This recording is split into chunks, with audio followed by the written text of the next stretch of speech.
Well, hello, friends. Mark Holmes here, and as always, thank you guys for watching, commenting, subscribing, and being part of the Joe Boo Sports Report. Without you guys, this literally does not work. My goodness. They are, oh, wow. The Philadelphia Eagles, they haven't started the season the way they thought they were going to start. They've had a lot of injuries early on, and that's tough breaks. And I'm not trying to throw shade on them or anything like that, but we heard, and this is why all you Eagle fans are so salty.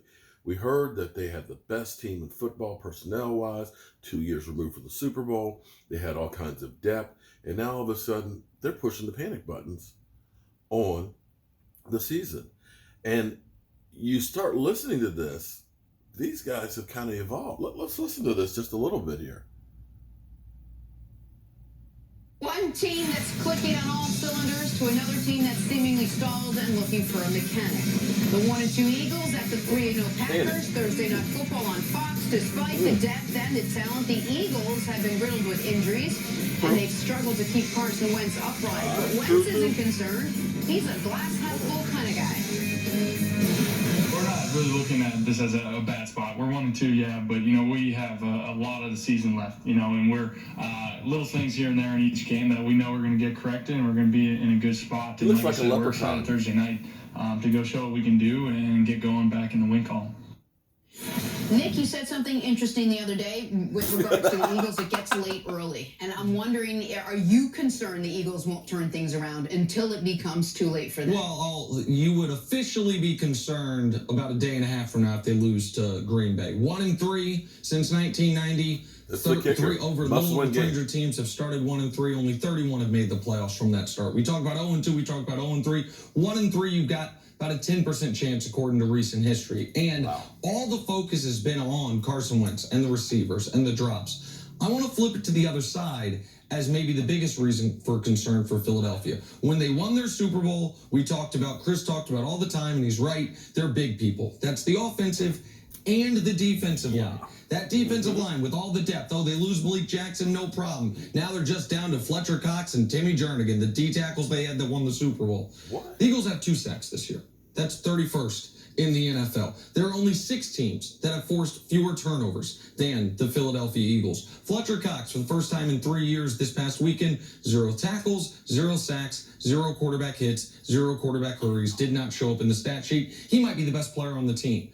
If the Eagles are going to get out of this rut, if they're going to get going, it's not just the offensive line that needs to play up to its preseason billing. That defensive line needs to show up yesterday. That defensive line needs to start generating pressure on the opposing quarterback. They have not been able to do that, and that's been, to my eye, as big of a part of their reason for struggles as their receiving core and the much maligned receiving core with the drops and with the injuries. Yeah, Tim Jernigan out since week number 2 with a broken foot there. They're missing his productivity. Darby's nicked up so from a cornerback standpoint. We knew their secondary, especially their corners and their nickelbacks, would be questioned. They haven't been able to come up with plays. So before what happens in Green Bay, I'm already concerned, Jenna. I'm concerned about your Super Bowl pick. But wait, because even if they were to win this game, here we go. To get the 2-2, man, they got a gauntlet of 7 weeks. Look at this. They got the Jets.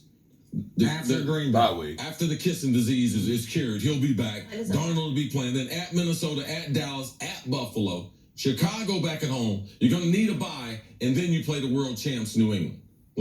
That is a brutal, brutal schedule. I'm concerned, even if they were playing good, with Dallas being undefeated, I'm concerned with them. Can they be at 500 at that point? It's so funny you mentioned that. See, I had that written right here. The schedule gets easy. That was supposed to be. I thought I had read something. No. I normally don't operate on a schedule like that. No, it's because that was supposed to be their tough stretch. 3 road games in a row against good defenses. Then you come home to face Chicago. Then it's a bye week, so you get to rest up before you face New England. That's supposed to be the stretch of football that you scuttle along at 2-3, but you have built yourself up enough of a margin of error that you can survive it. You go to 1-3, there's no more surviving. You have maybe 3 losses to play with the rest of the season. Where's the winning streak in there? Hang on. Exactly right. If this Wow. team is as good as we thought they were, and right now They're the not. biggest issue They're is not. the injury bug that they've been plagued with, once they're healthy, don't you have a little more confidence that they can attack this stretch of the schedule? Yeah, absolutely. We do love their depth, but we did see the schedule out there. We thought before they started the season, they were a little bit better than Dallas. We thought that there were 2 playoff teams in that division.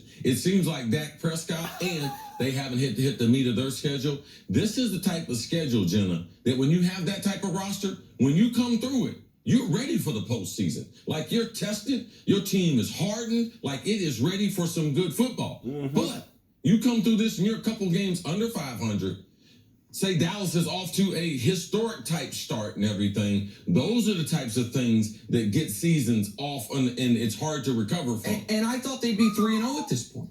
That's the other. You have a home game against Washington, a home game against Detroit, and you go to an Atlanta team that since Wentz has been there, even though he hasn't been playing those games since Doug Peterson's been there. Let me put it like this: you've owned, like, okay, you're 3-0 going up against Green Bay in Week 4 in what should be a marquee matchup.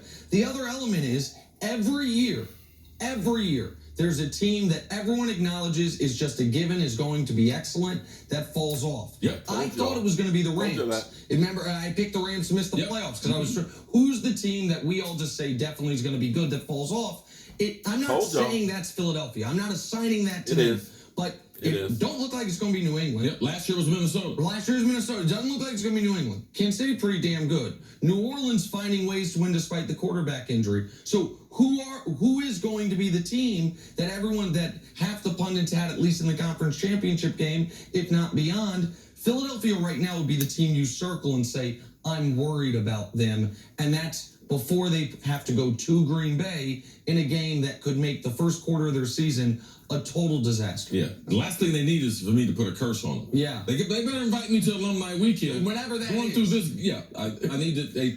So, they're saying, Eagles, if you lose this one, even if you win this one, that your season might be over before